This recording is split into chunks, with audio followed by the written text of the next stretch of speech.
Vibes Cambodia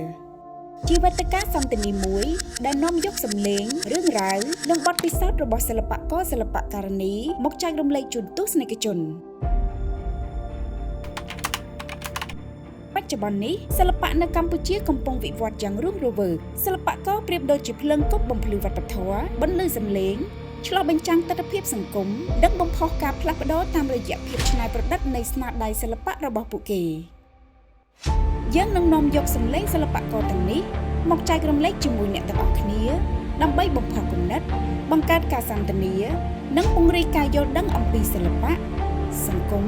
និងតួនាទីរបស់ពួកគេនៅក្នុងសង្គមរបស់យើងសូមស្វាគមន៍មកកាន់ Vibes Cambodia